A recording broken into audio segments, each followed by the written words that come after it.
Now that's how we start a Monday. Shout out to my guy Nick Williams, man, for the music recommendation, man. That's a great fucking song right there. Monday Night Raw. We got a lot to talk about. Austin Theory, last week, honestly, looked like shit. This week,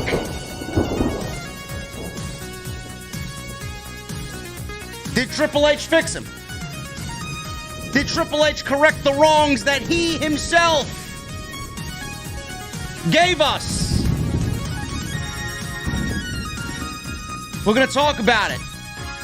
But in no way, shape, or form is Austin Theory buried. War Games is taking shape, at least for the women's side of War Games. We have 4 on Damage Control. Actually, 5 on Damage Control. 5 now on Damage Control. And 4 on Team Bianca with 1 spot remaining. Who does it go to?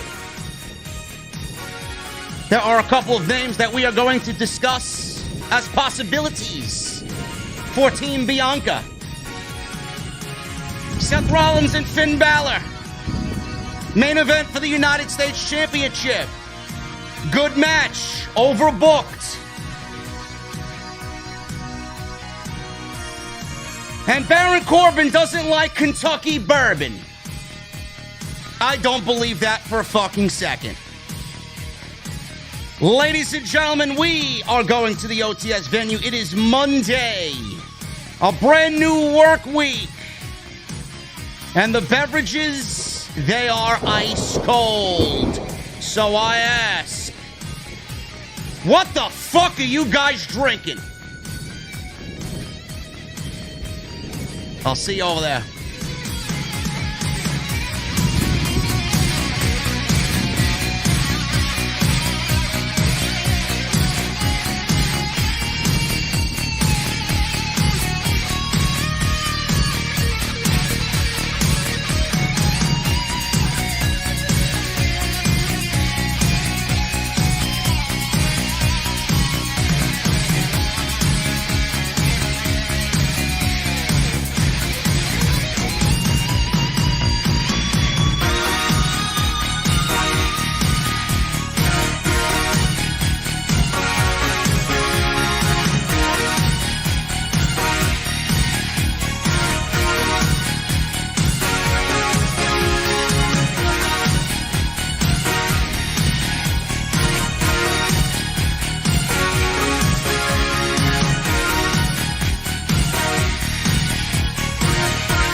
Why has Triple H been so successful? Why is Triple H running WWE better than Vince McMahon and Bruce Pritchard on Monday and Friday night? Long-term booking.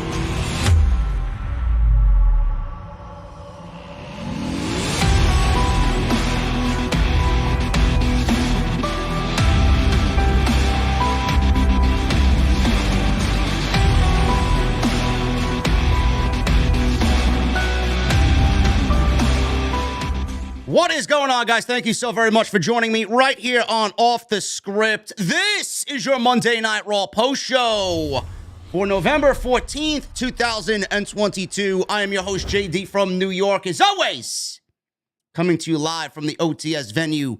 Thank you guys so very much for joining me on your Monday evenings, wherever you may be. Monday Night Raw tonight, guys.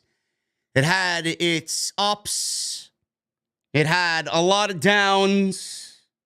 It wasn't the best efforts that I've seen.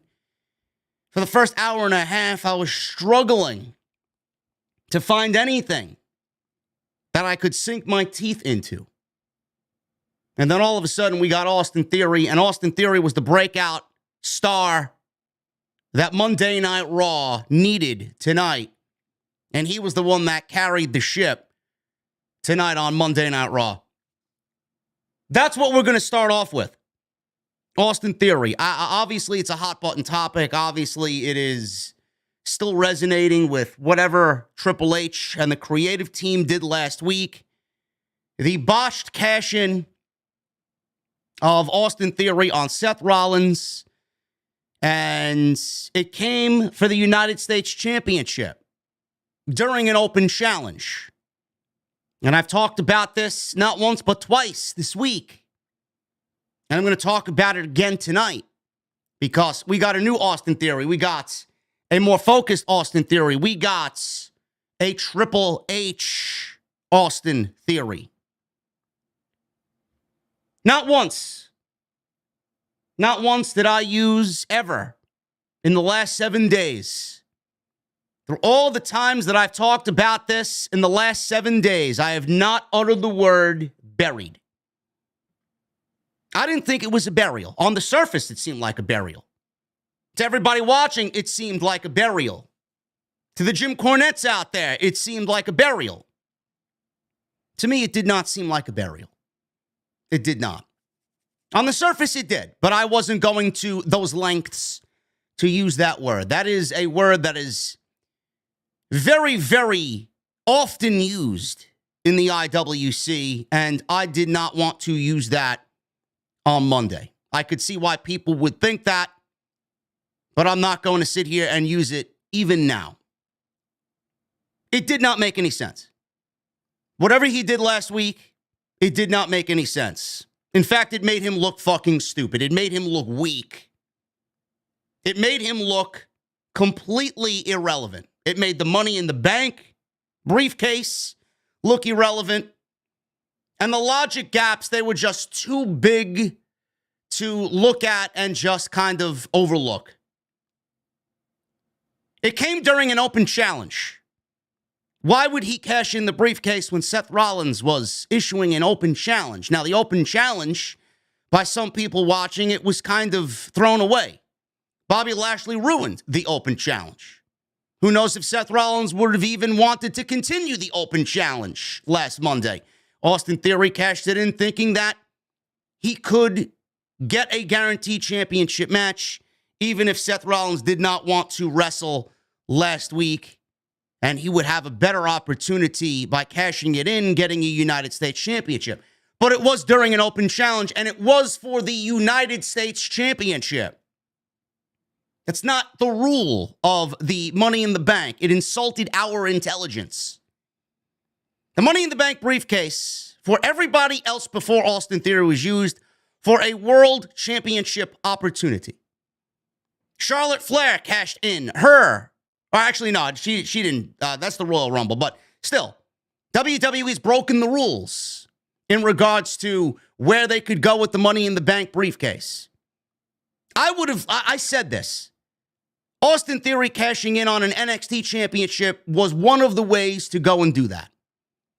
Having him cash in on a Braun Breaker would have been okay to me. Because it's still considered a world championship. It's not a universal championship. It's not a WWE championship. It's still a world championship. That would have been one of the ways to do that. WWE could have easily just had him cash in and lose to Roman Reigns.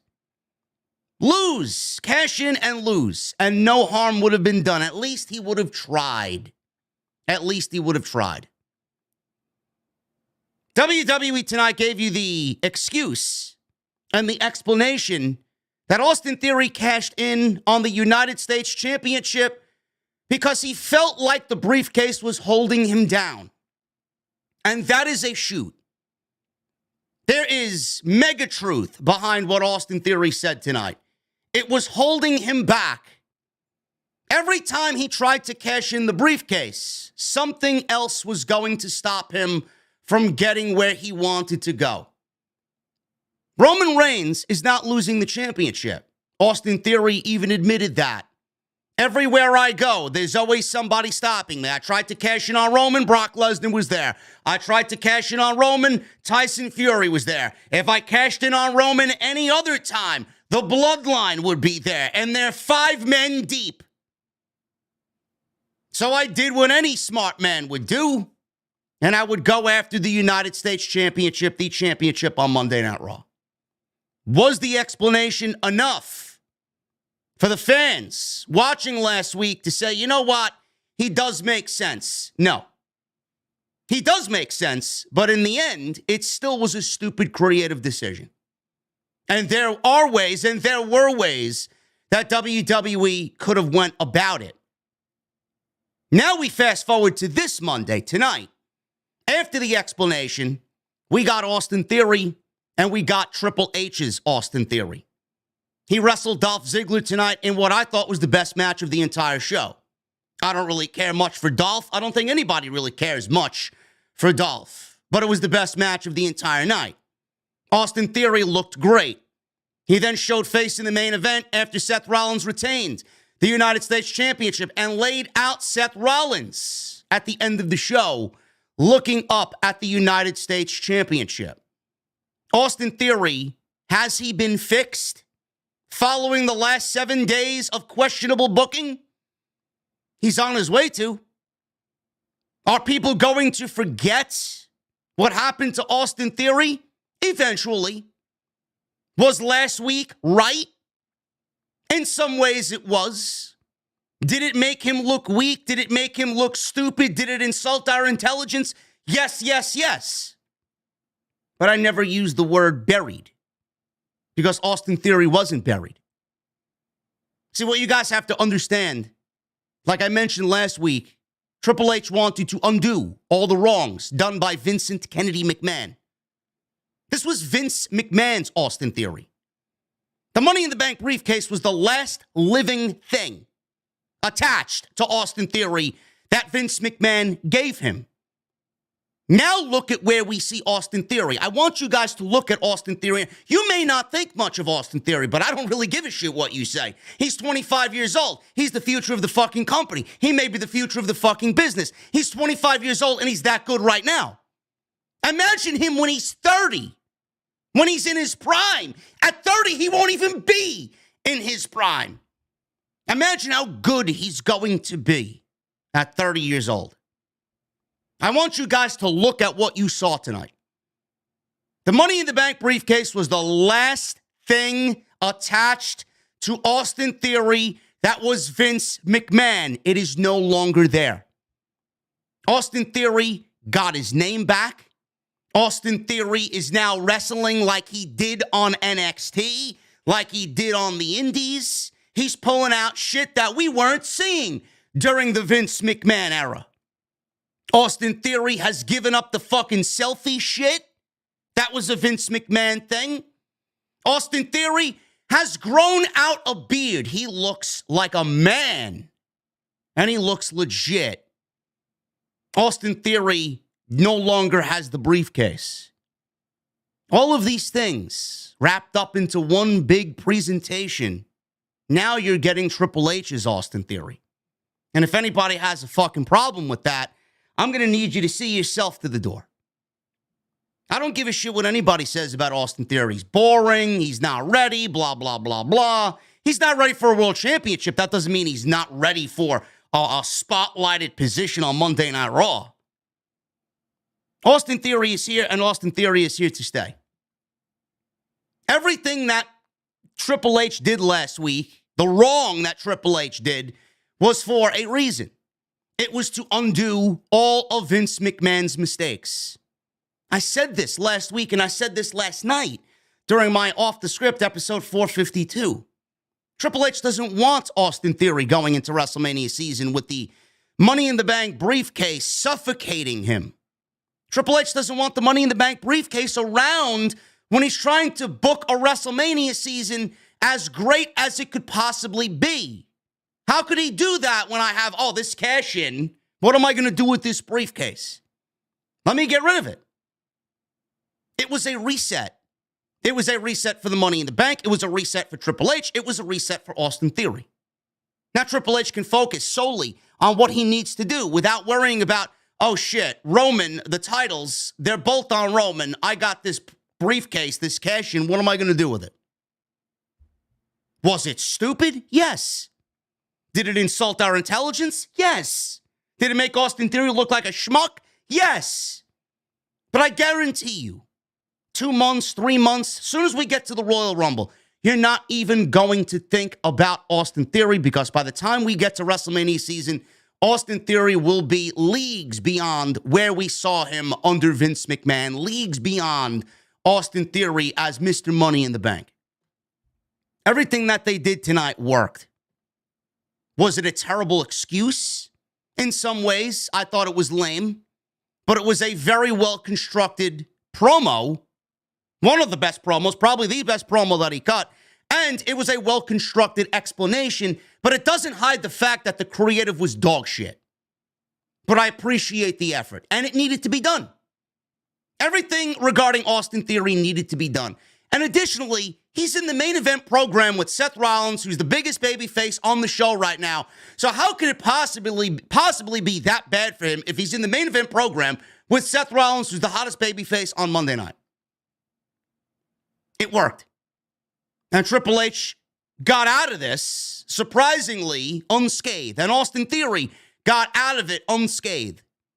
I think more people are now talking about Austin Theory in a positive light, as they should be, compared to any other time that they've seen Austin Theory. It worked. It worked. What do we do with Austin Theory moving forward? This is the start. Wherever he wants to go, he can now do whatever he wants to do. I have ideas. We'll talk about it when we get to his match with Dolph Ziggler, but I have ideas, Royal Rumble ideas. You may be looking at the new King of the Ring next year. That's where guys like Austin Theory should shine. Never mind a Money in the Bank, which he was not ready for. Nobody's ready for Money in the Bank because nobody is ready to touch Roman. But when Austin Theory gets into 2023, you may be looking at King Theory. That's the type of show, that's the type of event where you put someone like Austin Theory in a tournament like the King of the Ring to go out there and fucking become the next big star in this industry. Money in the Bank was not going to do that right now. Any other year, maybe. But this is what happens when Vince McMahon has tunnel vision and Vince McMahon doesn't plan long-term booking. When Bruce Pritchard doesn't plan long-term booking. They gave Austin Theory the briefcase because Austin Theory was their favorite fucking flavor of the month. No plan, no rhyme or reason to give him the briefcase. They just gave it to him because that's what they do. Triple H said, no, I'm not doing that. Now we're getting Triple H's Austin Theory, and you see the differences night and day compared to what we got under Vince McMahon. Everything that you knew of Austin Theory is now gone. Everything. This is now a new, focused, a new vision for Austin Theory, and I love it. War Games. We got War Games taking shape. The women, Damage Control and Team Bianca. We got some names involved, and one name is missing from Team Bianca. So Damage Control added Nikki Cross and Rhea Ripley. Rhea Ripley has said, you know what? Mia Yim is now in War Games. I'm joining Damage Control, and I don't really give a shit what you guys say. Let's go to war. That was basically how that all transpired tonight on Monday Night Raw. So we got Bayley, IYO SKY, Dakota Kai, Nikki Cross, and Rhea Ripley versus Bianca Belair, Asuka, Alexa Bliss, and Mia Yim, with one spot open for Team Bianca. Who will that be? I don't know. We're going to talk about who it could be, who I want it to be, who it more than likely will be. But War Games is set, and the rules are set as well. Other than that, this Monday Night Raw was not all that entertaining. It was not. I thought this was a lackluster show. I waited till about 9:45 to get some semblance of War Games build. There was really no excitement until Austin Theory did what he did tonight, cut that promo, had a great match with Dolph Ziggler, did what he did in the main event. Austin Theory was the star of the show tonight. He needed to. But outside of Austin Theory and a great match with Theory and Ziggler and a very good match between Balor and Rollins for the United States Championship, this Monday Night Raw was a bore. And I'm not being, generous or kind because I'm pro Triple H. Monday Night Raw has not been good in the last month and a half. That doesn't mean because Triple H is booking the show, I'm going to be all sunshine and rainbows on Monday night. The show still sucks. The show is not good right now. And I don't know what we need, but there are injuries. Cody's out. Kevin Owens is now out. They fucking traded Rey Mysterio for Baron Corbin. The show somehow has gotten worse. I don't know why. Hopefully War Games fixes that. But yes, Monday Night Raw, outside of what I just mentioned, was a chore to sit through tonight on Monday night. We're going to go over everything, guys. We're going to go over everything tonight. We're going to break down this show. We're going to hang out. Hopefully you guys are relaxing at home with a cold beverage. I got some news, man. I finally, for the first time ever, have exclusive, limited merchandise that will only be available for 3 weeks. This is Off the Script, teaming with Lucharillas. And we are bringing you the newest Off the Script design right now available. I pinned the website in the live stream chat at the top. Limited for 3 weeks. Lucharillas. Make sure you guys go and get that. It is now available. Click the link in the live stream chat and go and get yours today. JD Rilla. What the fuck are you drinking, man? As you see him holding a beautiful old-fashioned. So go pick it up today. If you do not get it in the 3 weeks, you will not get it ever. It's gone. So make sure you guys go and get that. I would really, really appreciate it. And Lucharillas, the fine people over at Lucharillas, man. Love the support team over there. Love how they've handled everything. Go and get it today. Follow me on social media at JDfromNY206. That is Twitter, Instagram, TikTok, and Cameo. Hit that subscribe button down below. Turn on the bell for notifications. I'm going to need you guys to hit that thumbs up.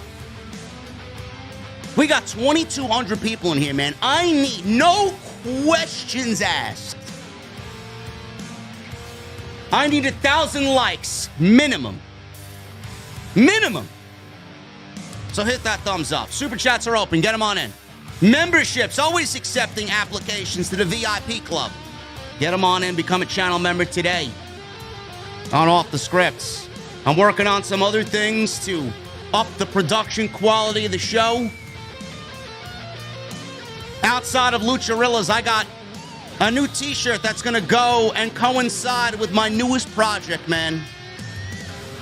If you don't think I'm turning the OTS venue into an underground speakeasy underneath the venue, we're going into a speakeasy, man. I'm physically constructing my mother's basement. And we're going to sit amongst the fireplace. We're going to have the moose head on the wall. We're going to have a nice old-fashioned, or whichever you prefer, whichever cold beverage you prefer, and it's going to be glorious, man. Thanks, Jade. Thanks, geeks. And I'm going to have a t-shirt to go and coincide with my mother's basement as the newest addition to the OTS venue. So thank you guys very much for all of your support there. And tonight's show is sponsored by my great friends over at Manscaped, manscaped.com. You guys are going to use code SCRIPT20 at checkout. Go get yourself the new Performance Package 4.0 this holiday season. It's way too early for Christmas music, man. I went I went to the mall today, out on Long Island. And Jesus fucking Christ, man, they got people lining up to meet Santa Claus already. Holy shit. I went to go buy myself a new dress shirt for this fucking party I gotta go to on Saturday. And people are legitimately waiting in line for Santa Claus. Christmas trees and music. I'm like, Jesus fucking Christ.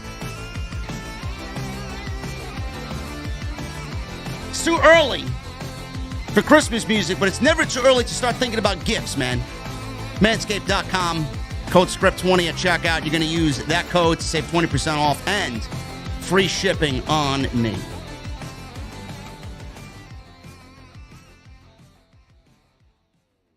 Am I growing a beard?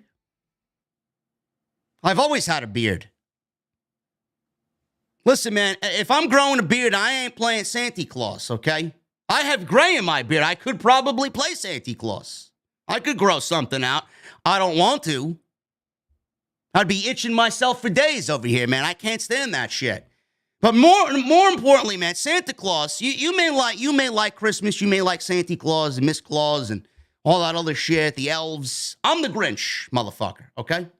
That's me. That's me during the holidays. I'm the fucking Grinch. That's my role, especially in the IWC. Anyway, let's get on with the show, man. We got Monday Night Raw to talk about. We're going to get into it. We're going to start at the top, and we start with Seth Rollins. Seth Rollins, we see a video package about last week and the happenings with the United States Championship. He made his way out to the ring. Fans love Seth Rollins. They love the theme song. They start singing along to the theme music. He was wearing this custom suit. It had this rainbow-like color to it. He had glasses on. He had the blonde a little bit more prominent in his hair. I like this Seth Rollins. This is the best Seth Rollins that we've seen in many, many, many years. He's finally got it. He's got it down. He's got who he wants to be, and I like it. And now he's a babyface. You know, a lot of people were like, what is he? Is he babyface? Is he still a heel? The crowd basically has turned him into a babyface, and that's fine. And I'm gonna give you guys a question a little bit later on what do we do with Seth Rollins when a particular individual by the name of the American Nightmare comes back to Monday Night Raw. It's going to be a very interesting situation. So Rollins is out there, and we see the Bobby Lashley attack on Mustafa Ali last week, and then attacking Seth Rollins at ringside last week, leading to Theory failing the cash-in. You guys know all that craziness last week. He says Finn, Ali, Lashley, and Theory were all coming for him. And he talked about what happened to Theory last week. He said something seems a little different about the United States title as of late. He said the one thing that's different now is him. He said now that he's the champion, it is without question the top prize on Monday Night Raw. He said they will add to his legacy tonight when he defends the title against a former friend and a former foe in Finn Balor. All of a sudden, Bobby Lashley's music plays. Really no reaction for Bobby Lashley. Fans right now, I don't know. Bobby Lashley was acting like a babyface. He was doing his babyface motions to the crowd. But the crowd didn't really, they weren't really receptive to Bobby Lashley. They weren't overwhelmingly cheering him. They weren't overwhelmingly booing him. It was kind of in between. Nobody knows after what happened last week because right now, Rollins is a babyface. So you would assume that what Bobby Lashley did is go heel last week. But whatever Bobby Lashley did last week, I feel like we're going to get the return of the Hurt Business. And that is going to happen when Triple H sees the time is right for that to happen. Because we're seeing more of Shelton Benjamin on the show. We saw Cedric Alexander on the show. So Bobby Lashley is hurting people. And that only means one thing. It may lead to the Hurt Business getting back together. So he's out there. Lashley says he won't rest until he has his United States Championship back. Seth told Bobby Lashley he had his opportunity last week, but instead of trying to win a match, he says, you decided it would be better to try and take my soul from my body. Fatality. Liu Kang wins. No, Shang Tsung wins. He's the one with the, he steals the soul, right? So basically, he felt like Bobby Lashley was about to steal his soul last week, or rather would have stolen his soul, than win the United States Championship. He said he got his temper, and that temper got the better of him because, it might not be related, it may be related. He lost his match to Brock Lesnar at Crown Jewel. All of a sudden, Mustafa Ali's music interrupted, and a referee ran out because Ali was yelling at Bobby Lashley, running down the aisleway. He wanted a match with Bobby Lashley after what happened last week. Ali charged to the ring, and Bobby Lashley said, "The beating that I gave you last week will pale in comparison to what I will do to you unless you turn around and walk back to the locker room." So Ali gets in the ring. Lashley threw him out of the ring like a sack of garbage, and Lashley cornered Seth and pointed at him. Ali then leapt onto Lashley's back. Lashley dumped him over the top rope. Lashley told Ali he's starting to piss him off. He welcomed him to the ring for another ass kicking. Get in here and come get some. We go to commercial break, and we get Bobby Lashley versus Mustafa Ali to open Monday Night Raw. I'm a fan of Mustafa Ali. I think Ali's great. Ali is very underutilized. I think Ali is very good in the ring. I'm looking forward to what he brings to this SmackDown World Cup on Friday. I believe he's wrestling Ricochet on Friday night. I don't know what they're doing with Mustafa Ali, but it ain't good. And I don't want to sit here and be a negative Nancy about Mustafa Ali. I don't want to sit here and shit on Mustafa Ali because I'm a fan of what he is and who he is and what he brings to the table. But it's the little things that really stand out to me. It's the little things that matter the most to me. I don't know what Ali has done to himself, but the presentation of Ali is adding to the shit creative that he's been given, and it's not really looking good for Ali right now. The only reason why Ali is wrestling Ricochet on Friday night is because they needed another body in that tournament that represents a non-U.S. country. Because there is U.S. representation in that World Cup tournament for SmackDown. Ali represents a non-U.S. country. That's the only reason why he's on the show. Plus, a match with Ricochet is probably going to be a banger. But Ali's presentation sucks. The theme music sucks. The braids in his hair sucks. His ring attire and overall look sucks. He looks like a fucking jobber. He looks like he should be training at Planet Fitness instead of wrestling in a WWE ring. He looks like a jobber. He looks like he's come straight from catering, and he's out there getting mauled by Bobby Lashley, and this match lasted 4 minutes. Lashley beat up Ali for most of this match. Ali attempted to come back.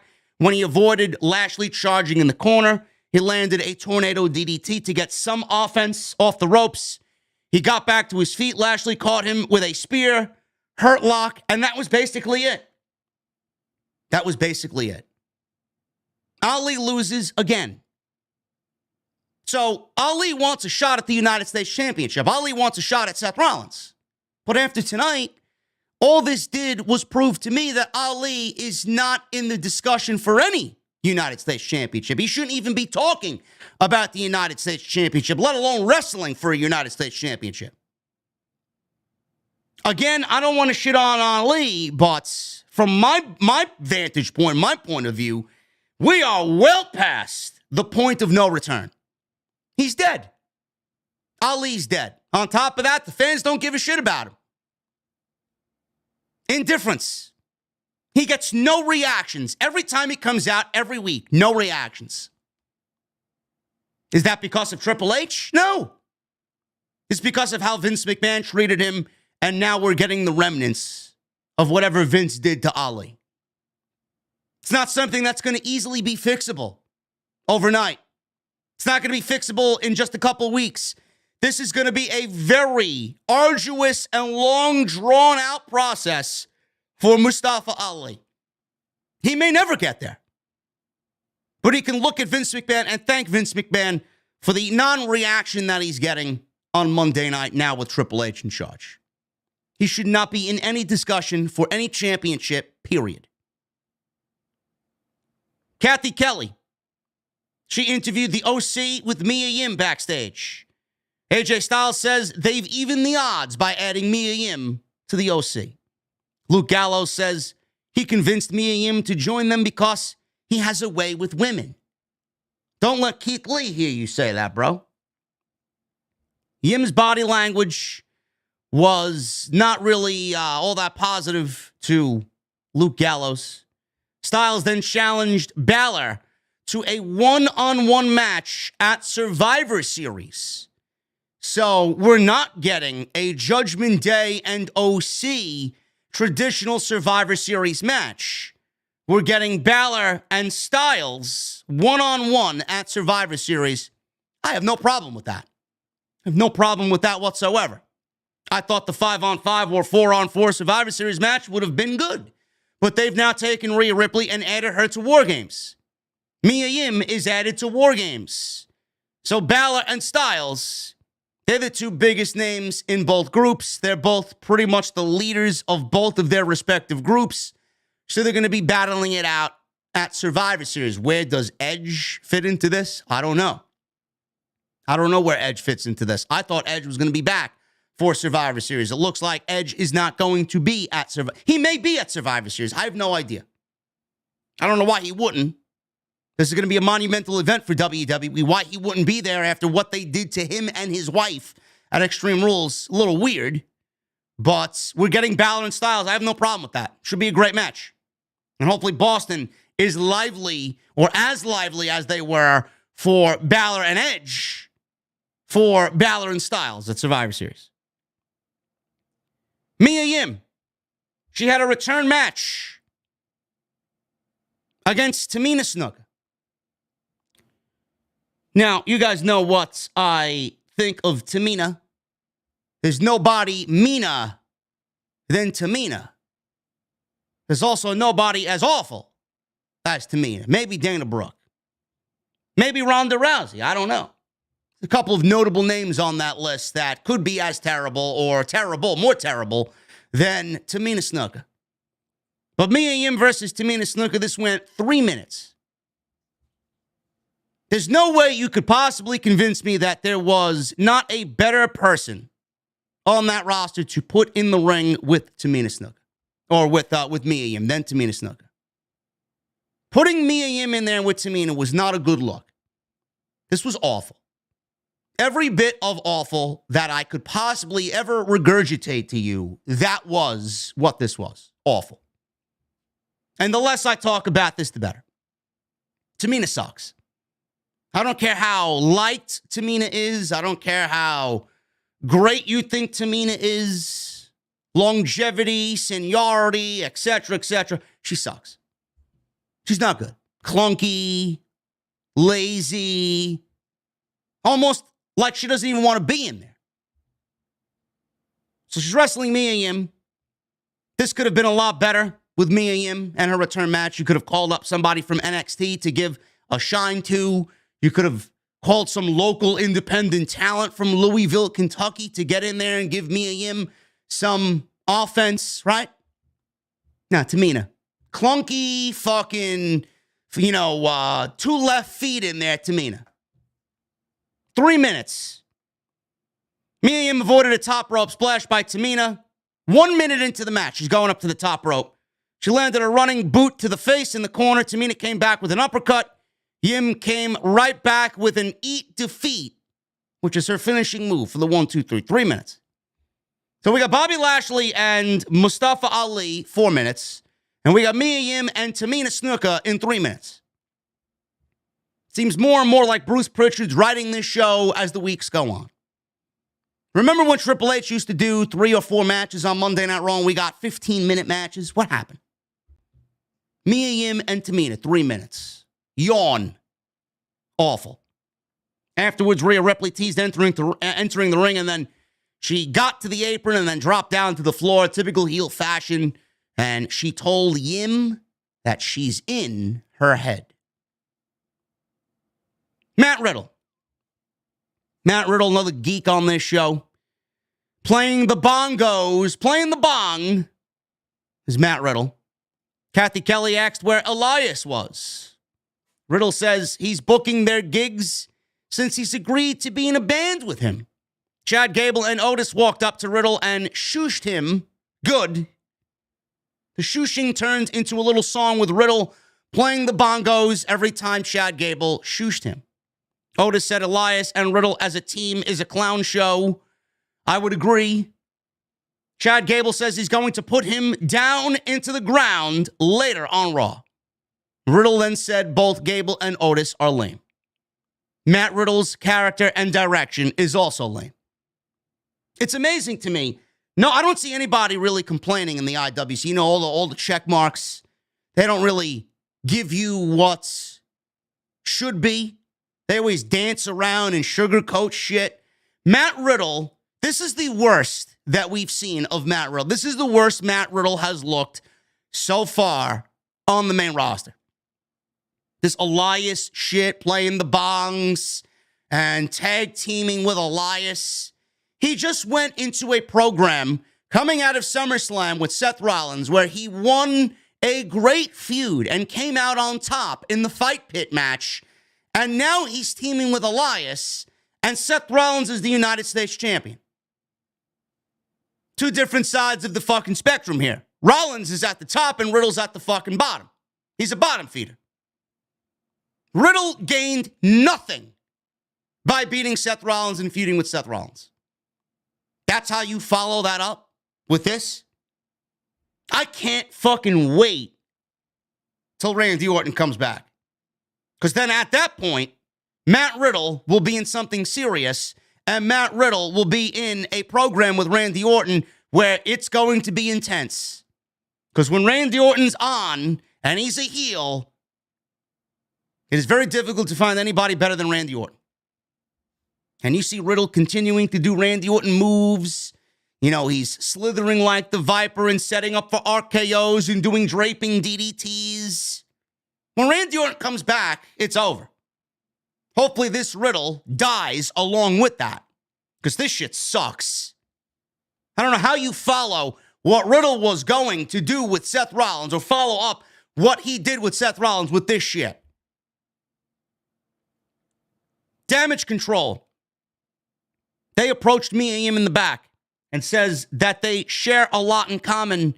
And because of this, they should join together for War Games against Team Bianca. Mia Yim says she appreciates the offer, but she doesn't have any problems with Asuka, Alexa, or Bianca. So why would I team with you? Bayley told her to at least think about it. Mia Yim told her not to take so long, looked at her, and then all of a sudden Styles, Anderson, and Gallows walked up to Mia Yim carrying a cooler of beer on ice. One thing I love about Carl Anderson and Luke Gallows, they enjoy their cold beverages. Awesome. Matt Riddle and Chad Gable. This was decent. 10 minutes. When Matt Riddle wrestles, Matt Riddle's great. Chad Gable is fucking fantastic. So clearly, these two, great match. I would love more for Chad Gable. I really would. I don't know what that means. Maybe a tag team title run with Otis. Maybe a singles run. Maybe a singles run for Chad Gable. When the WWE title gets back to Monday Night Raw, I could absolutely see Chad Gable going after the United States Championship. He's fucking great. He's one of the standouts by far on Monday Night Raw. But I feel like he's in things, he's in the middle of things, but it really is never anything super important. He's over with the crowd. He's got a great gimmick. He's fucking entertaining to watch. He's funny. He's an incredible wrestler. I'd love to see more for Chad Gable. Hopefully, that's in the back of Triple H's mind when the time is right. This was a very good match, as it should be, because both are very good wrestlers. So Riddle went to the top early on. Otis distracted him. Gable brought him down with a release German suplex, flipped him over, and that led to the first commercial break. Excellent move. After the break, Riddle fought back, exploder, Broton, powerbomb, knee strikes, typical Riddle offense for 2. Gable reversed a Bro Derek, which is his finishing move, and applied the ankle lock, but Riddle got out of that and applied a triangle choke. Gable hit a big DDT, and he goes for a cover, gets a 2 count. Riddle came back with a draping DDT of his own, the Randy Orton draping DDT. Riddle then set up for the RKO, but was distracted by Otis.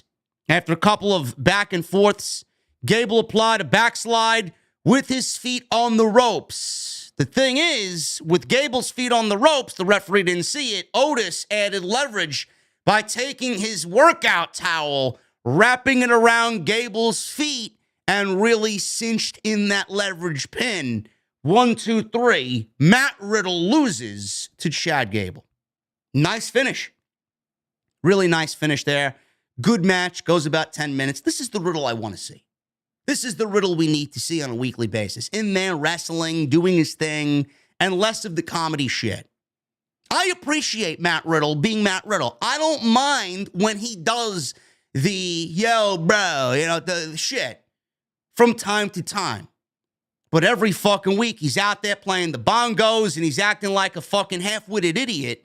I mean, it kind of dumbs down his overall personality, and we see more of that than we see of what we saw here in the ring with Gable. I want the Matt Riddle we saw in his feud with Seth Rollins. That's the Riddle I want to see. That's why I can't wait for Randy Orton to come back, because you're looking at your WrestleMania match right there for Matt Riddle and Randy Orton. That's going to be great. And hopefully Randy Orton is ready by WrestleMania and ready to come back at the start of the year, because at this point, if that's not the case, I don't know what Riddle's going to do at WrestleMania. JBL and Baron Corbin, the charisma vacuums that they are. They were backstage playing poker. This is something very, very familiar to JBL, as he used to play poker with Ron Simmons while they were in the APA. So they're playing poker. They're basically running roughshod over some scrub that's sitting at the poker table with them. Server comes over and delivers Kentucky bourbon. JBL dismisses him and says basically Kentucky bourbon is dog shit. JBL rejected the bourbon because that bourbon is from the backwood hillbillies who married their cousins. I guess I enjoy cold beverages from the backwood hillbillies who marry their cousins. I love me some Kentucky bourbon. JBL then gave Corbin some Ugandan prime whiskey. Akira Tozawa walked up and joined the poker game after they dismissed this schmuck that they stole money from. JBL asked if he's ever played poker before. Akira Tozawa said no. He put glasses on, and JBL asked, do you even know the rules of Texas Hold'em poker? No. Tozawa said no to all the questions. And JBL says, ha ha ha, your money is absolutely good here. So they wanted to swindle poor Akira Tozawa. MIZ TV. We go from 2 charisma vacuums to another charisma vacuum in the Miz. I do not care for the Miz and this Dexter Lumis storyline any longer. I think it's run its course. So we got Byron Saxton in the ring with the Miz. The Miz is dressed as Mr. Rogers. Byron Saxton sat with the Miz on MIZ TV. Miz says he was relinquishing his job as host of MIZ TV. He told Saxton to thank him for joining me. Miz asked for silence as he read a prepared statement. He then regretted paying Dexter Lumis. He said after being in WWE 18 years, never injured, never taking a day off, or if he was injured, he still showed up. And I never got so much as a cheer or a pat on the back. I will give Miz that. 18 years in the WWE, and he's never been seriously injured. Never. That's amazing. It's not amazing at the same time because The Miz has one of the worst offensive movesets in all of the business and basically wrestles like a cosplay pro wrestler. The Miz is terrible. The Miz himself is great. The character is great. The Miz in the ring, I'm sorry. The Miz is fucking awful. The worst offense in the entire pro wrestling industry is The Miz. Nothing resonates. Nothing is impactful. He's just lame. That's just my opinion. And I never got so much as a cheer or a pat on the back. He says he's asked for very little, but Dexter kept taking and taking and taking until he couldn't see any end in sight. He said that's why he had to put a stop to Dexter's greediness. Saxton then asks why he lied to a private investigator he thought was a movie producer. He says he was telling her what she wanted to hear. And he put on a performance so she would buy his intellectual property. He said, in a big city like Hollywood, they don't want real, so he decided to embellish to make it more interesting. He said, in real life, he's just a devoted father, a loving husband, and a man who was cooped up in his bathroom all weekend because he was so distraught over what was happening. Johnny Gargano's music played. And Gargano walks out, and Gargano called The Miz out for once again lying. He says his wife posted pictures on Instagram of a vacation that he and Maurice were on. Miz says he was depressed in his hotel room. Gargano said nobody cares about The Miz because he always takes the easy way out. Miz then asked, why would I take the hard way? I guess he's got a point, right? Who's going to take the hard way out when you could take the easy way out? Why would I take the hard way? Asked The Miz. Miz said Gargano just wants people to chant Johnny Wrestling. Gargano says he likes that chant, but everybody knows The Miz is a compulsive liar. He called him Mike and said, Mike, you lie about everything. Gargano then called him Mr. Rogers as if that was some, oh my God, what a dastardly comment, right? He's wearing this fucking Mr. Rogers like cardigan, calls him Mr. Rogers. Gargano said Rogers is a good guy who treats people well and loves his neighbors. Miz insisted and yelled that he is a good guy, and he yelled that he's sorry. Can we now just move on so I can be the cornerstone of this company and a role model for my children? Gargano said he talked to WWE officials who thought the hidden camera footage was very convincing. He announced that Miz will face Dexter Lumis in 2 weeks on Raw. He said if Dexter wins, he has to pay Dexter everything he still owes him. And if Dexter wins, he gets a WWE contract as well by beating The Miz. Miz says that match will be the biggest mistake of his miserable life. He said it will be awesome. Gargano told him, well, why don't you tell Dexter yourself? So Miz turns around. Dexter is right behind him because Dexter Lumis was dressed as a cameraman with a ski mask on. So Dexter Lumis took off his costume. Miz seen the opportunity to bolt out of the ring, and that's exactly what he did. Miz ran away. So you mean to tell me 2 more weeks and this is finally over? 2 more weeks and this godforsaken storyline is finally over. Now, I don't want to be all pissy and negative about it, but this shit sucks. This is well beyond its expiration date. Well beyond. 2 more weeks, and we can finally kiss this storyline goodbye, and we can move Johnny Gargano onto something. We can move Dexter Lumis onto something, as he would be now storyline contractually obligated to WWE, and The Miz can go and do what he needs to do. And we can move on from this shit. I don't even have any interest in how this plays. I don't give a shit. Clearly, we know how it's going to play out. The Miz is going to lose. The Miz is going to lose because there's no reason to think storyline-wise that Dexter Lumis is not going to get a WWE contract. But with Tommaso Ciampa going down, he needed hip surgery. I would like to think that with Ciampa going down, that this storyline needed to be rerouted. I'm going to use that as a possible excuse here.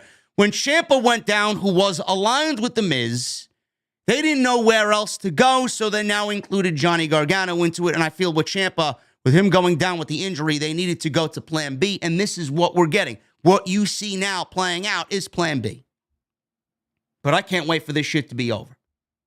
The Miz on the microphone is great. The Miz knows his character. The Miz knows how to get heat on himself, and he knows how to control an audience. Fine. The Miz, I'm not going to sit here and tell you the Miz isn't great at what he does. He sucks as a pro wrestler, but the Miz is very good at what he does. And I appreciate Johnny Gargano for what Johnny Gargano is. Johnny Gargano has he has a lot of different aspects about him that I enjoy. He wears many different faces. He wears many different hats. You never know which Johnny Gargano you're going to get. You're going to get Johnny Wrestling. You're going to get Johnny Wrestling. You want to get comedian Johnny Gargano. Johnny Gargano is very witty, very charismatic when he wants to be. He's very good at what he does. I love Johnny. And I like the fact that Triple H somehow has still weaved Johnny Gargano into a storyline with Dexter Lumis, because Johnny Gargano and Dexter Lumis are tied to each other in their days in NXT. Because Johnny Gargano led a group called The Way. And Dexter Lumis was a part of that because Dexter was in a romantic relationship with Indy Hartwell, who was in The Way. But this shit sucks. Nobody's really getting over here. We all know that Johnny Gargano could be in something a little bit more important. We all know that Dexter Lumis is very good at what he does. Wait till you see Dexter Lumis actually wrestle. That's the fucked up thing. I don't know what you're going to see when he's in the ring with The Miz, but Dexter Lumis can actually wrestle. That's the funny thing. I honestly think both Lumis and Gargano are suffering because of this storyline, and it's time to move on. Kathy Kelly interviewed Shelton Benjamin backstage. So before Shelton even said anything, Dominic and Damian Priest walked up to him and interrupted him very early on. Dominic says he's been a loser since Rey Mysterio and Edge were in their primes. He says they beat him and he's going to be better than them. Shelton warned Dom to back away, called him kid. Priest told Shelton, "You better calm down, bro." So he says if you have a problem with Dominic, you're going to have a serious problem with me too. Shelton says he wouldn't mind working on his problem tonight. He says it's time for someone to teach both of them a lesson. He says he was accepting Dominic's challenge and he'd see him in the ring. Dominic wanted Shelton to face Damian Priest instead, and he looked worried. We may be getting some teases. We may be getting some teases here. The beginning stages, the seeds are being planted for when the Hurt Business gets back together after the Judgment Day gets done with the OC. It looks like we may be getting a reunited Hurt Business against Judgment Day. Who knows? That's what it felt like to me. Shelton Benjamin versus Dominic Mysterio. 4 minutes. And Dominic defeated Shelton Benjamin on Raw. Now, the match itself was whatever, but Dominic pinning Shelton Benjamin, I don't know about that, bro. I really don't know about that. Unless this is really going to start accelerating the Hurt Business getting back together. But I don't think under any circumstances Dominic Mysterio should be pinning Shelton Benjamin. Dominic went for the 619. Shelton caught him, hit a power slam, followed by a knee strike, and then an exploder suplex. Priest got in Benjamin's face. Dominic used this distraction to apply a schoolboy, rolled him up, got a 2 count. Benjamin then applied an ankle lock, but Rhea Ripley distracted the referee, and Damian Priest pulled Dominic into a rope break. 22-year veteran is Shelton Benjamin. Turned his back on Dom to argue with Damian Priest. This is why I said Dominic Mysterio should not be pinning Shelton Benjamin on Monday Night Raw. If you wanted to give Dominic a clear-cut victory over Shelton Benjamin, fine. Nice and easy, no distractions, 1, 2, 3, we help Dominic get over, whatever. But Shelton Benjamin, a 22-year veteran, falls to dumb babyface syndrome.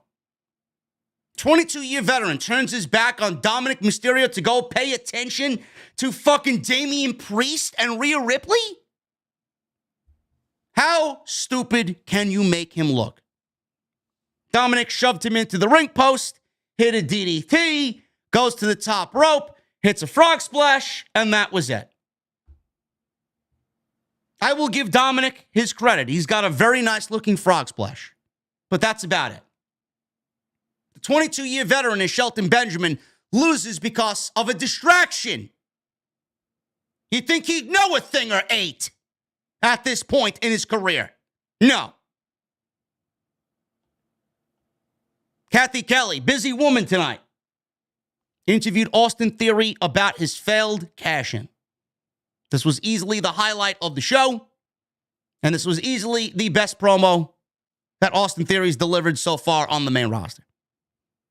Everybody was wondering what he thought following last week's terrible creative blunder. Austin Theory said, nobody understands him. He says he was the chosen one and has since exceeded that expectation and outgrew the ceiling by becoming the face of a franchise. He said people continue to hate on him because they can't relate. He said everyone wants to see him fall short, but that won't happen. He said last Monday people think he fell, but they're wrong. He says he feels more alive than he ever has. He said if it wasn't for Lashley, he would have had the best cash-in ever. No. Now, I don't know why we need that line in there because no cash-in is going to be better than Seth Rollins at WrestleMania. None. Dolph Ziggler interrupted him and said it would have been the worst cash-in ever. Dolph even said that he owned the best cash-in ever. I would say Dolph is probably in the top three. I would say Seth Rollins, Edge, and then Dolph Ziggler. That's just me. He says he tried to help him out and give him advice before, but Austin Theory's ego was too big. Theory says he's done being the next big thing or the future or a protege. He says he is the now. He said he'd love to prove it to Dolph Ziggler in the ring, and Ziggler agreed. This was great. He went on to say also that the reason why he cashed in, like I mentioned before, is because Roman Reigns has been unstoppable. And he knew the bloodline would be there if he tried to cash in no matter what. Even in his two previous cash-in attempts on Roman Reigns, Lesnar was there, he was foiled. Tyson Fury was there, he was foiled. So he said he decided to go against one of the greatest champions of the past decade, and then Lashley stopped him. He went after the United States Championship. Did it make sense? No. The cash-in never made sense. But at the end of the day, he was never going to pin or defeat or cash in successfully on Roman Reigns. Was there a better way to do the Austin Theory cash in? Yes. But the thing is, why wait? Why wait when you know you're only going to get the same result if you do it now? The same result would have been a loss. You would have had to wait months to do that. They could have accelerated it. They could have done it this year on a SmackDown. But why wait? Why wait? He did make a valid point. Roman Reigns is unstoppable. The bloodline is going to be there no matter what. So why even bother? I appreciate the effort. I appreciate the explanation. Doesn't make it right. It doesn't make whatever happened last week right. It was fucking stupid. It was lame. It insulted our intelligence. It made Theory look like a schmuck. It made him look weak. It made the Money in the Bank briefcase basically worthless. But it needed to be done. This is what happens when WWE puts all their eggs in the Roman Reigns basket. The WWE Championship needs to be on Monday Night Raw.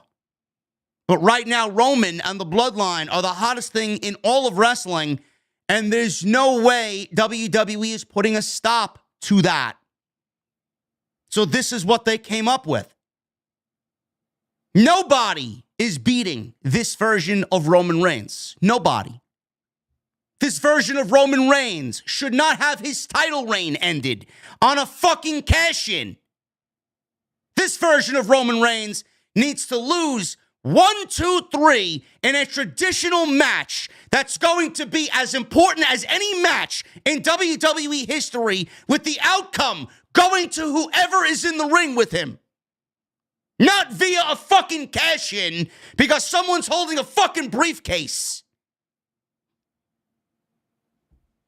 No matter what you want to say about the cash-in, what happened last week, no matter how fucking stupid it looked, it needed to happen.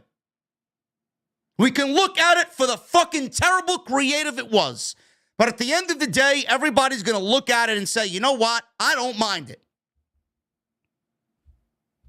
If it gets Austin Theory to the next level, if it gets Austin Theory, in a situation where he doesn't have to fucking be bogged down by a briefcase and he doesn't have to have that fucking worry on his back and on his mind, and Triple H doesn't have to have that worry on his mind, what is the big deal? Austin Theory is now free. You're getting Triple H's version of Austin Theory. The Austin Theory that should have been coming out of NXT. That briefcase was the last remnant of Vince McMahon's Austin Theory. He's had the briefcase. He had his name shortened. He was holding a fucking golden egg. Remember that? He stole Vince McMahon's egg. He was basically a Vince McMahon protege. Everything that Vince wanted him to be, Vince made him. As soon as Triple H took over, gave him his name back, put him out there, gave him wrestling matches with some of the biggest names in the company, took the fucking selfie gimmick away from him, snapping fucking pictures like he's fucking Tyler Breeze. That didn't fit Austin Theory. Had him grow out a thick beard. Now he looks fucking great. The briefcase was the last remnant of the Vince McMahon era for Austin Theory, and now it's gone.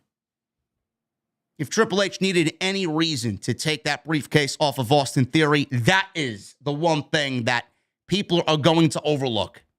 That briefcase signified Vince McMahon. That briefcase signified a creative decision that should have never been, and one that was made that didn't make sense. Why would Triple H want anything that Vince McMahon had a hand in on his fucking show, holding him back? It makes sense to me. Now Austin Theory can go and be Austin Theory. The Theory we got tonight. Physical, intense, focused, new. Now we're going into Survivor Series.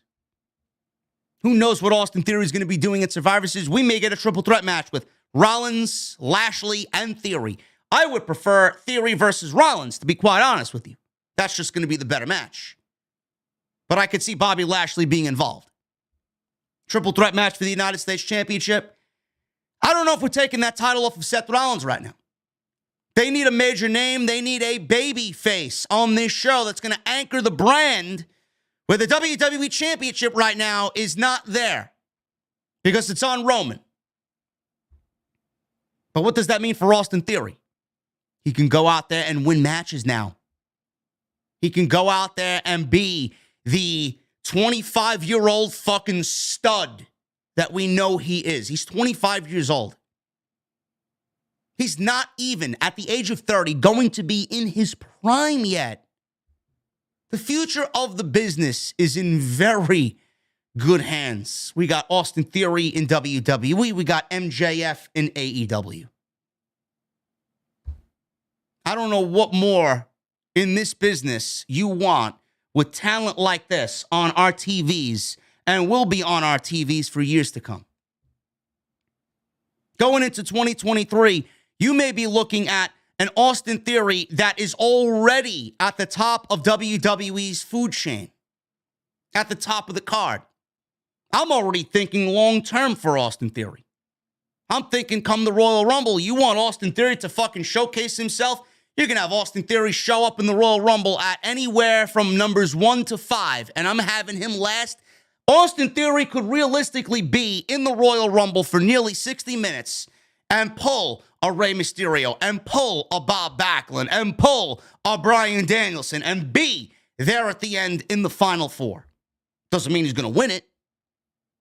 But a stat like that, and a position like that, and a showcase like that goes a very long way where people end up talking about it at the end of the year. King of the Ring is coming back, rumored to be coming back. Austin Theory could realistically be the WWE 2023 King of the Ring. At that point, will he be ready? I don't know. Normally, the King of the Ring wins that tournament and gets a number one contendership for a championship. We don't know what the championships are going to look like because Roman Reigns right now is untouchable. And the only one that should be taking that title off of Roman Reigns is either A, Cody, or B, Bray Wyatt. And I don't know if either of them are going to do it between now and WrestleMania. Or even after WrestleMania. WWE's got 1,000 days on the horizon for Roman Reigns coming up. You better fucking believe they are getting 1,000 days out of that reign. He's walking into WrestleMania, and he's walking out as the champion. Unless it's Cody. Unless we get Cody.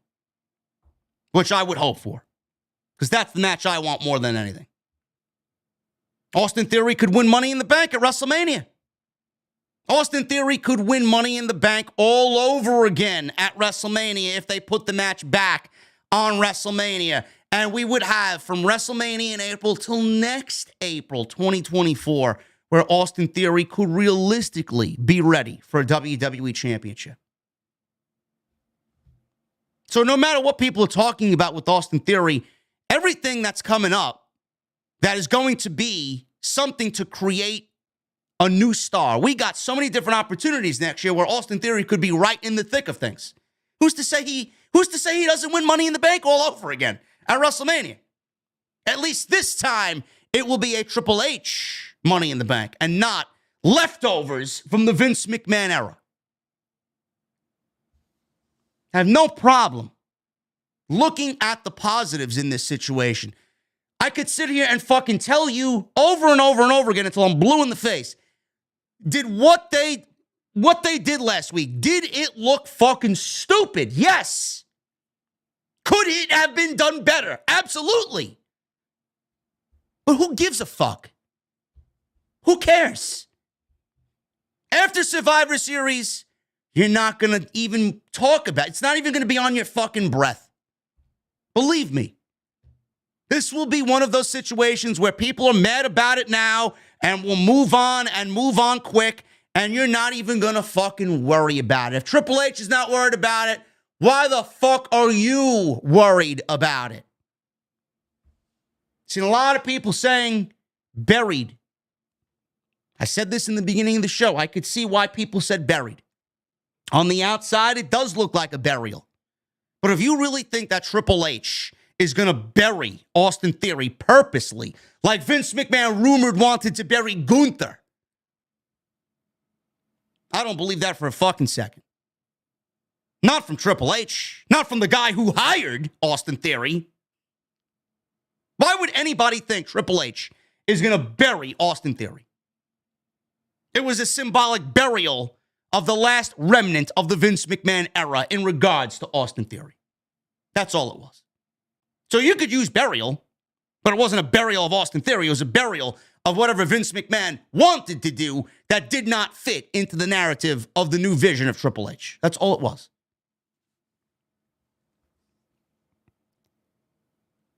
IYO SKY. She wrestled Dana Brooke. I don't believe we got Dana Brooke on TV wrestling IYO SKY 2 weeks before War Games. Brooke hit a DDT. She did that silly handspring elbow. Sky caught her, hit a German suplex. double running knee strike, meteor in the corner, moonsault. 1, 2, 3. Goodbye, Dana Brooke. Back to the green bean casserole in catering. Goodbye. After the match, Mia Yim entered. She's on the stage. She informed Damage Control that she has made a decision, and Damage Control thought that she was joining them. Bianca Belair joins Mia Yim. Alexa and Asuka join Mia Yim. She is on Team Bianca. Back to the poker game, Tozawa had the most chips sitting on the table next to him. He won 12 hands of poker in a row. Corbin went all in and claimed he had 3 aces, but he was lying to Tozawa. Tozawa challenged him to show his cards, and he did not have what he said he had. So Tozawa says, in the ring, I want you in the ring. So this all led to a match with Baron Corbin and Akira Tozawa on Monday Night Raw. I don't know what they're doing with Corbin, but Jesus fucking Christ, it may end up being one of the worst things on all of WWE TV all year. Dolph Ziggler. He went one-on-one with Austin Theory. Before this match started, Theory entered without his cell phone, and the announcers made mention of it. Good. It did not fit him. I don't know what he was doing with the taking selfies everywhere. It was lame. But I guess everybody needs a star, right? Dolph Ziggler and Austin Theory, easily the best match of the entire night. Crowd was quiet for the first little bit of this, and then this is how good both Ziggler and Austin Theory are, they woke the fuck up, man. People were chanting, this is awesome, this is awesome. Crowd was quiet for the first portion of this thing. Ziggler applied a sleeper. Theory powered out of it before Ziggler caught him with a knee strike. Hit the Famouser, goes for a cover, gets in your fall. Theory took Ziggler twice to the steel post. Shoulder first into the ring post. Ziggler returned the favor to Austin Theory after Theory tried it again. Ziggler followed with a zigzag. He goes for a cover. He gets a near fall. Ziggler set up for a super kick, but Theory clocked him with the right hand, and then he hit the A-Town down. Theory had the match won, but he hit his finisher again before hammering away at Ziggler. The ref started to get in Theory's face to stop as he launched Ziggler into the steel steps. Theory rammed Ziggler's head into the announce table, and the referee called for the bell and called the match off. Basically, Theory, enraged, was beating up Dolph Ziggler, was Austin Theory. Theory chucked the steel steps onto Ziggler. He threw chairs at Ziggler, and the officials eventually ran down to stop him. Theory was angered. Basically, the anger is coming out because of what happened last week on Monday Night Raw, and we are getting a new, reborn Austin Theory, a new Triple H Austin Theory. I thought this match was very good. Crowd was into it. I'm shocked that they were into it because, the match had no heat going into it, and then, like I said, it goes to show you how good Austin Theory and Dolph Ziggler are, with how they managed to get everybody invested in that match. And then the post-match attack was great by Austin Theory. That looked great. That was the best we've seen Austin Theory look on the entire main roster run he's been on. He looked fantastic. Damage Control. They seemed concerned about Mia Yim joining Bianca Belair. And all of a sudden, Rhea Ripley shows up and offered to join them for War Games because Mia Yim is now involved with Bianca Belair. Let's go to war. Damage Control just stood there smiling because they knew they had the Rhea Ripley ace that they were looking for. Now, this makes 5 for Bayley. We got Bayley, Io, Dakota, Rhea Ripley, and Nikki Cross. Very, very formidable team. A lot of people, including me, were like, yep, Sasha's going to join. Naomi's going to join. we're going to get Damage Control with both Sasha and Naomi at War Games, right? So we got Damage Control and no Sasha Banks and no Naomi. I have no problem with that whatsoever. I don't know where they're going to fit or even if they will end up fitting. I have no idea. Bianca Belair has Bianca herself. She's the Raw Women's Champion. We got Asuka, we got Bliss, and we got Mia Yim. Mia Yim being involved is certainly out of left field. She just got here. That's the only hang-up that I have in regards to Mia Yim. Is Mia Yim going to do fine in War Games? Sure. Everybody can look good in that type of element, in that type of environment. But she just got here last week, and now she's already involved with Damage Control, teaming up with Bianca Belair. She had nothing to do with Bianca. She had nothing to do with anybody on Bianca's team. She had nothing to do with Damage Control, Nikki Cross, or anybody. The only one that she had to do with was Rhea Ripley because she was the equalizer for the OC against Judgment Day and Rhea Ripley. So they're continuing the Rhea Ripley and Mia Yim OC storyline in War Games with these two women being involved on separate teams. But it is kind of a stretch. I think WWE could have gone out there and done a lot better if they wanted to. Or at least make a little bit more sense of it. But there is still one open spot on Team Bianca.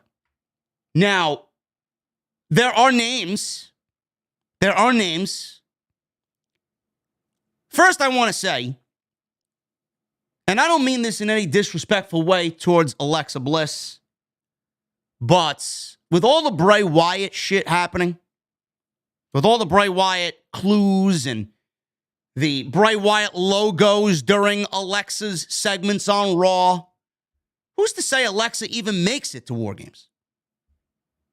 I mean, physically, do you see Alexa lasting 40 minutes in an environment like War Games? I know I don't.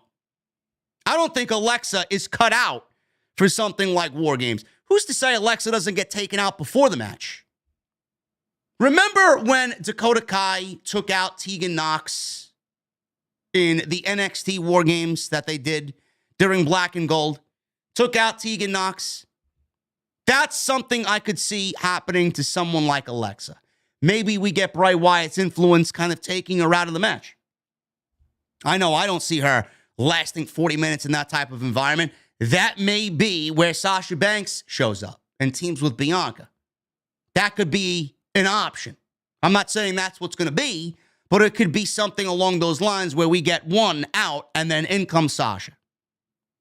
I just feel like Sasha's going to be there because two reasons. One, it's Boston. That's the obvious.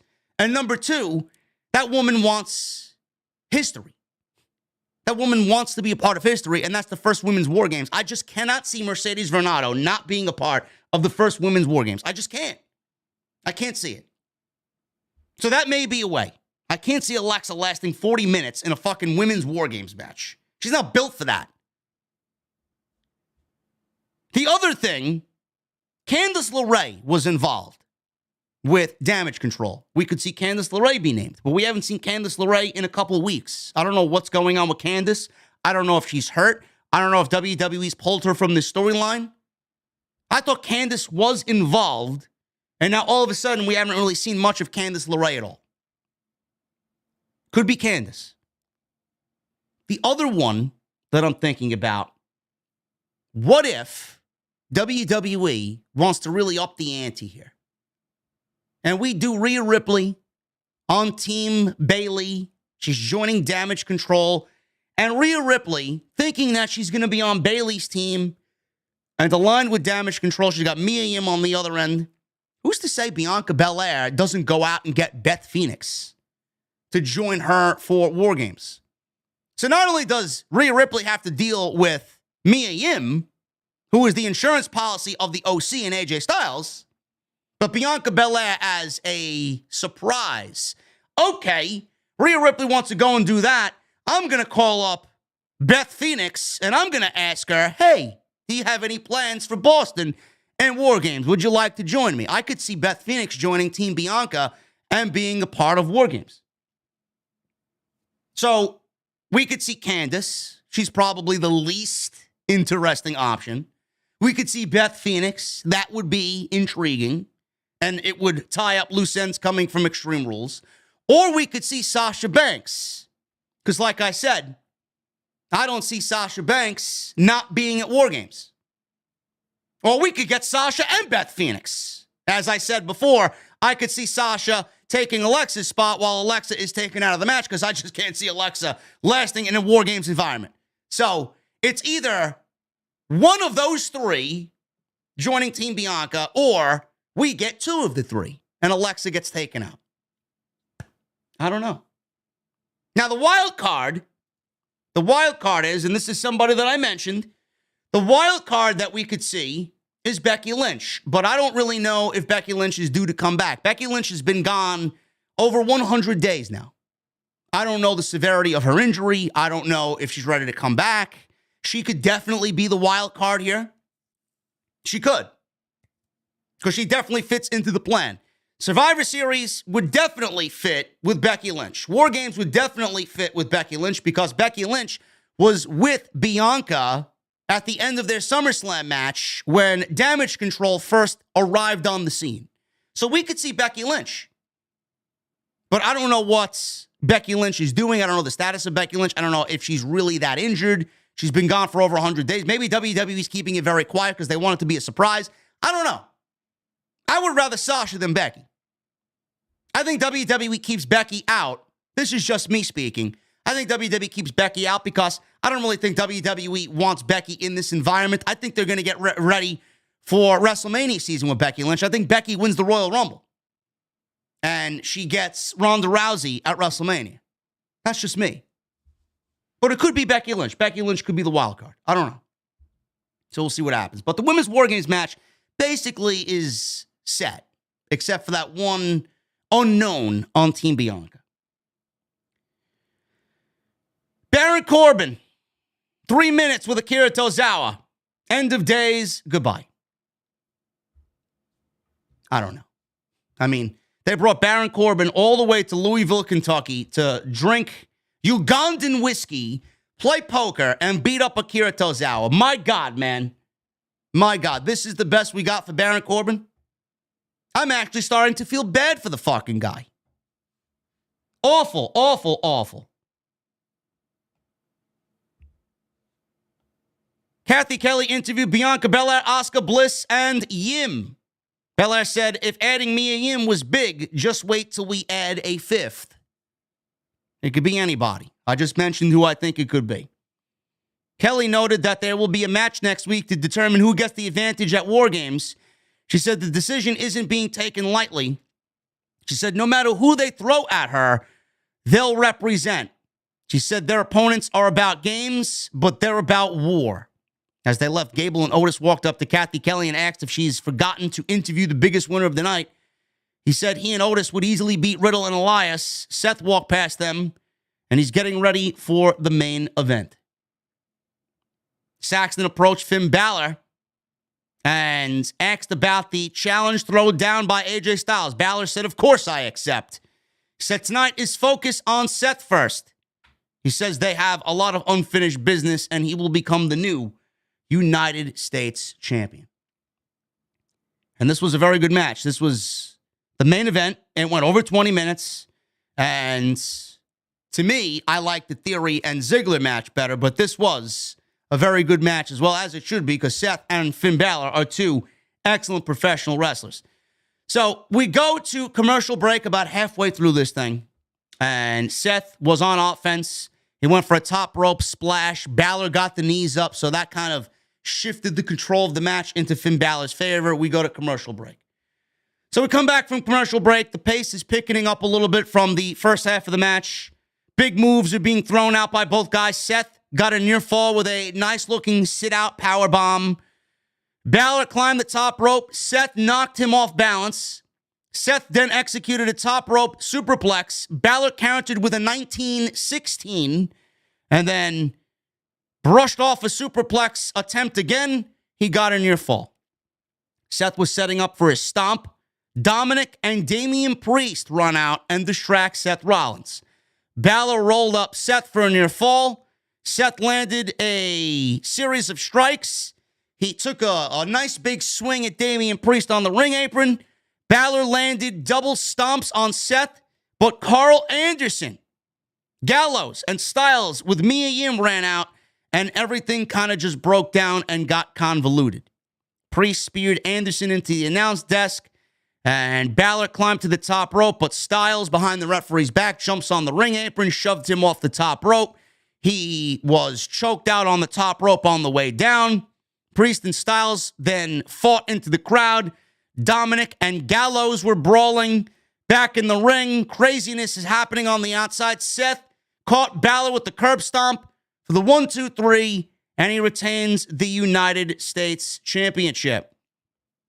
After the match, Theory attacked Rollins, gave him not one, but 2 A-Town downs, rammed his head into the ringside steps, into the announce desk, and then he hit him with the United States Championship at the end of the show, cracked him in the head with it, held the title up, and the show went off the air. So that was basically Monday Night Raw, and that was the main event. A very convoluted main event. A very all-over-the-place main event, but Balor and Seth Rollins did a very good job before all the nonsense happened with Judgment Day towards the end, and then Austin Theory with a great sneak attack. This was Austin Theory's night. This was a great showcase, a great redo, a great first step forward for Austin Theory on Monday night. I thought Raw was very mid. It was a good show at points, but overall, it was a very skippable show with bare minimum being done for War Games. This was all about Austin Theory. This was all about correcting the wrongs from what happened last week with Austin Theory, with a little sprinkle of, all right, let's get the Women's War Games match set. Let's get the Survivor Series match with Balor and Styles set. Let's get Mia Yim and Rhea Ripley on their respective teams. And that was it. That was basically it. This Survivor Series is going to be spearheaded by the 2 War Games matches, and everything else is going to be kind of on the undercard just there. This is basically all about the War Games, the 10 women and the 10 men, and that's it. But I wish there was a little bit more focus on the build. But regardless, War Games is going to be a great pay-per-view because that's what War Games is all about. It's craziness. It's going to be exciting. It's going to be chaotic and unpredictable. And I think Triple H is going to nail it because he's nailed it how many times in NXT? So it's going to be great. I have no problem with that at all. Now, I did say Kevin Owens. Kevin Owens is supposed to be a part, I think. I don't know now, but Kevin Owens, speaking of War Games, should be involved with the Brawling Brutes and Drew McIntyre to go against the Bloodline at War Games. But unfortunately, Kevin Owens is now sidelined with a knee injury. There was concern following Sunday's WWE house show in Madison, Wisconsin, where he beat Austin Theory in a singles match. Dave Meltzer noted in the Wrestling Observer newsletter that the injury is an MCL sprain. It's not a tear, it's a sprain. Meltzer wrote, the way it was worded was that hopefully that is all the injury is, with the idea that it could be more than that. Owens came down from the turnbuckle and landed hard on his knee before he immediately clutched the knee at this house show, and the referee went to go check on him. Owens got back up, hit the stunner, and pinned Theory to win the match. Owens was helped to the backstage area after the match was over, and he was limping towards the back. No more information about this injury was available, and Owens right now, again, out with an MCL sprain. Monday Night Raw, has suffered because of Kevin Owens not being on the show. Kevin Owens is a huge part of Monday Night Raw and was heavily focused on. Number 2, I get that WWE needs to run these house shows and they need star power for these house shows, but so close to War Games, to have Kevin Owens out there wrestling a nothing match with Austin Theory that has nothing to do with anything, 2 weeks before War Games, 2 weeks before the start of a major, all capital letters in the word major storyline for Kevin Owens. After being off TV for how many weeks now? The start of a major program for this guy, and you throw him out there on a fucking house show that means nothing to wrestle Austin Theory. Why is he wrestling a house show in Madison, Wisconsin 2 weeks before War Games with the risk of injury? Now we're looking at an MCL sprain and a Kevin Owens that may not be a part of the biggest storyline of his entire WWE run. That shit pisses me off. Hopefully he is okay. I don't know if he's going to be ready. We're 2 weeks out from Saturday. Survivor Series is 1 week from Saturday. Not good. It's not good. Hopefully he gets better, and hopefully he's ready to go, and I wish him nothing but the best. Anyway, guys, we are about to get into the Super Chats. Hopefully you guys are in the mood to drink your cold beverages, man. Hopefully they're still cold. I got mine. But I want to thank you very much for hanging out with me on this Monday night. Hit that thumbs up, man. We got 772 likes. If you enjoyed what Triple H did with Austin Theory tonight, I want you guys to hit that thumbs up. We need 1,000 likes minimum today on the Raw Post Show right here on Off the Script. Today sponsored by my great friends over at Manscaped. It is way too early for holiday music, man. Not for me. But it's never too early to start thinking about gifts. Whether it's for a friend or the friends in your pants, you can make this season a jolly season with Manscaped. Do your little drummer boy a favor and use the Lawnmower 4.0 to avoid another silent night in the bedroom. Then add in Manscaped's top-of-the-line shower products to have the people thinking, all I want for Christmas is you. Santa does care about his sack, and so should you, man. Code SCRIPT20 at checkout. Free shipping and 20% off at Manscaped.com. The Platinum Package 4.0. You're going to get the Lawnmower 4.0 body trimmer, the Weed Whacker nose and ear hair trimmer. Both feature advanced skin-safe technology. Both are waterproof, so there's no issue clearing out the snow in your driveway. There's also a 4000K LED light, so you can light the way, just like Rudolph does when he's delivering the fucking gifts with Santa Claus. Also, you need to smell good, right? They got the Crop Preserver. That's their ball deodorant. And Crop Reviver. That's their ball toner. The Platinum Package 4.0 will be sitting under your tree, and it's a guaranteed way to put anyone in the holiday spirit. Also, they got the new Body Buffer, an incredible body scrubber that makes exfoliating easy and a lot cleaner than that old loofah. Make sure you guys go to manscaped.com, 20% off using code SCRIPT20 at checkouts. It's 20% off and free shipping. Manscaped, get your jingle balls ready for the holidays. Santa Claus, get him out!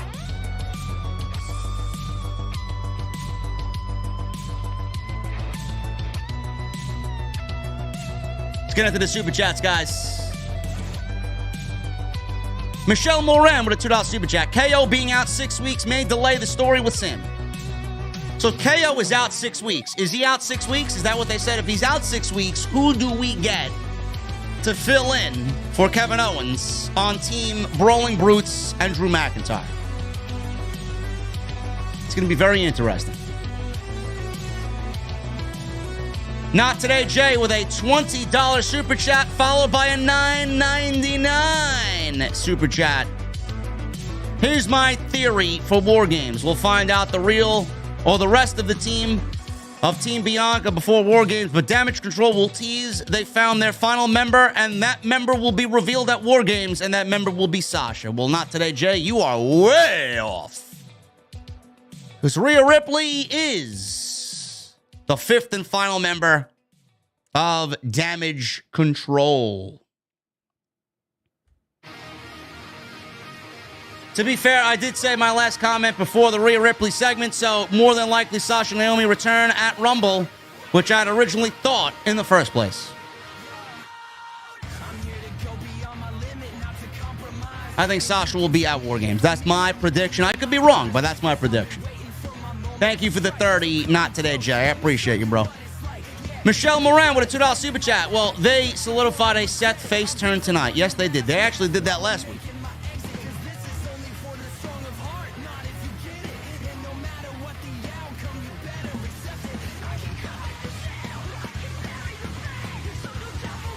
Carol22 in the chat says, a grade 1 MCL sprain takes 2 weeks.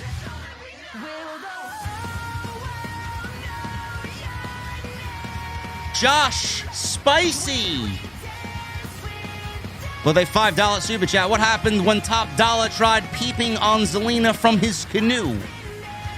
He stopped mid-row. Haha.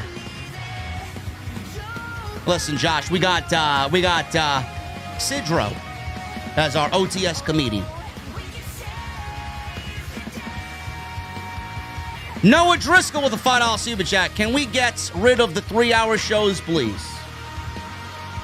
I love the new version of Austin Theory, and he killed it tonight, but 3 times in one show seemed like a little much. 7 out of 10. Tony Brown, $1.99. I super chatted Sunday and it wasn't read, my friend. Tony Brown, I read your super chat, brother. Absolutely read your super chat, man.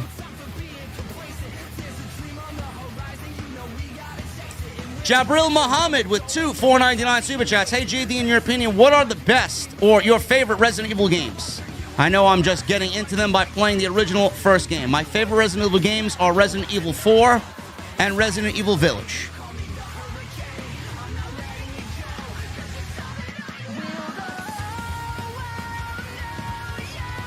One more thing, what is your opinion on the Resident Evil movies? The first one is so bad and corny, but I love it for some weird reason. LOL, OTS for life. I thought all the Resident Evil movies have been fucking awful.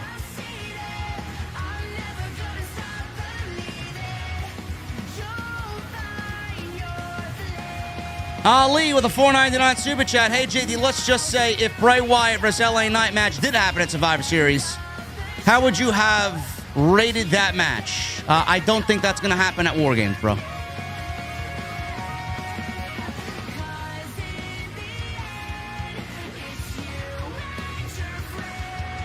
We don't even know if LA Knight and Bray Wyatt are going to be a thing. We'll find out more on Friday, but I'm not putting them in a match at War Games.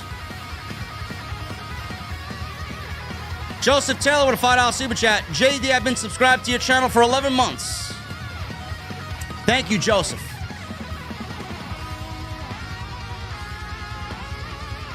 Pizza Turd with a 5-month membership to the OTS VIP Club.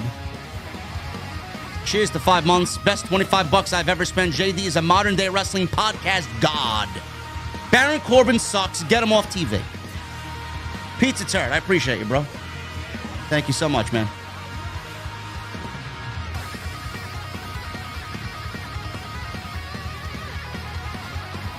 Nick Williams with a $10 super chat. Thanks for the shout out. No bomb today because of Thanksgiving prep. But the fact you played Breaking Through It All from the Sonic Frontier game was epic. More bombs coming soon. Nick Williams, thank you, brother. Thank you for the recommendation as well, man. You know the OTS venue very well, bro. As soon as I heard it, I'm like, this motherfucker, man, he got it right. And I haven't played Sonic Frontiers yet. I heard very lackluster things about the game, so I don't really want to spend $60 on a game that is basically 20 hours long. I'll wait till it goes on sale. Because I do like those open world kind of concept games, and that looks very interesting to me.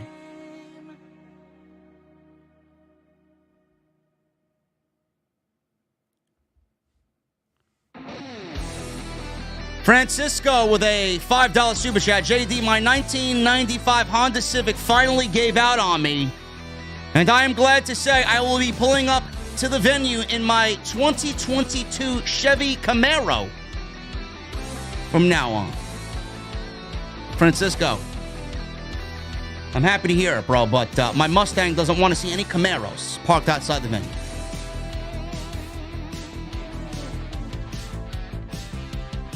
I need to come up with a way to get me this new Mustang Dark Horse, man. God, do I want that car.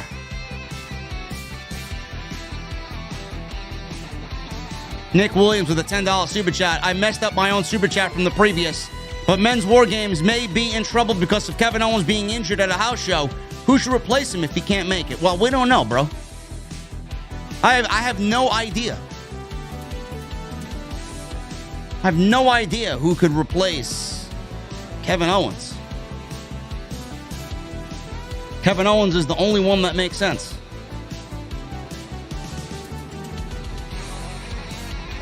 Soundwave, 1999 super chat. First, did you ever watch Mr. Belvedere? Yes, I did. I think Sensational Sherry was the wildcat of WWE. I like Motormaster and the Stunticons. Which Transformers do you like? Bro, I was Decepticons all the way. I was Megatron, Astro Train, Starscream, Soundwave. That's it, bro. Those are my guys. The Destructicons, all Generation 1, bro. That's all me. Captain Solo with a $5 super chat. OTS for life. Thanks for all the hours of entertainment. Hope you enjoyed your cold beverages when you went to Ireland. Bro, I enjoyed Ireland's cold beverages very much, man.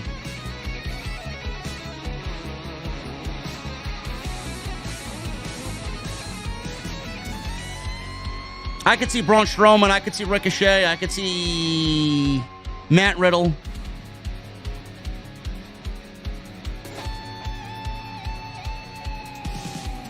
DGK Dog with a $4.99.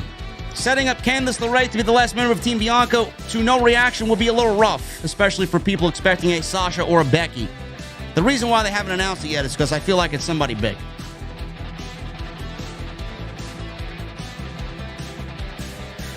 The Script Keeper with a $5 super chat. Who writes that stupid crap from Manscaped? Whoever it is, get him out. Bro, I actually think they're kind of witty, bro. I don't write them. They send it to me. Whatever they send me, bro, I have to read it. That's all them. And Hoodie Noah with a $4.99 super chat. How would a fatal four-way between Rollins, Lashley, Theory, and Ali be? I think it could be pretty good. Yeah, I mean, I'm sure it'll be fine, but does Ali deserve to be there? No. Ali deserves to be in catering. He loves Titus's cheesecake, man. Dana requested strawberry cheesecake. I think Titus obliged. Scorpio 1117 with a $2 super chat. Karrion Kross's moveset is terrible. I think Karrion Kross gets shit on for really no good reason, man. Is Karrion Kross the best wrestler on the planet? No. Is he good? He's serviceable. He wrestles one style. That's his problem. Karrion Kross needs to pick up the pace a little bit. He had a very good match at Crown Jewel with Drew McIntyre. We want to see more of that Karrion Kross, and he'll be fine. Anyway, guys, that is all I got, man. We're about to get out of here. I appreciate you guys very much for hanging out with me on this Monday night. Great start to the week.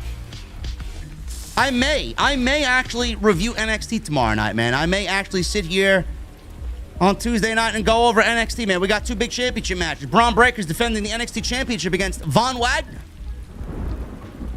And Mandy Rose is defending the NXT Women's Championship against Alba Fire.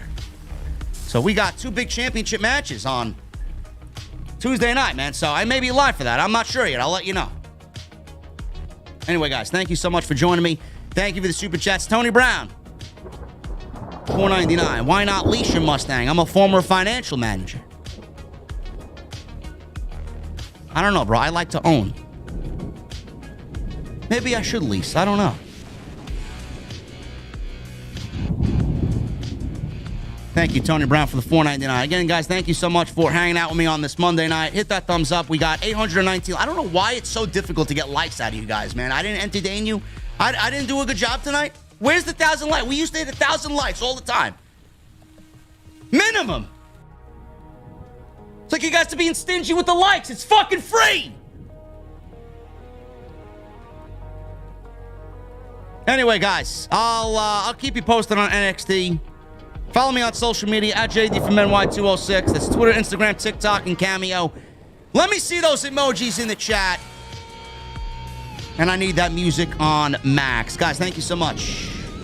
And if I don't see you on Tuesday, I'll see you on Wednesday for the go-home show for Dynamite. Jesse and I will be live for AEW Dynamite right here on OTS. I'll see you guys later.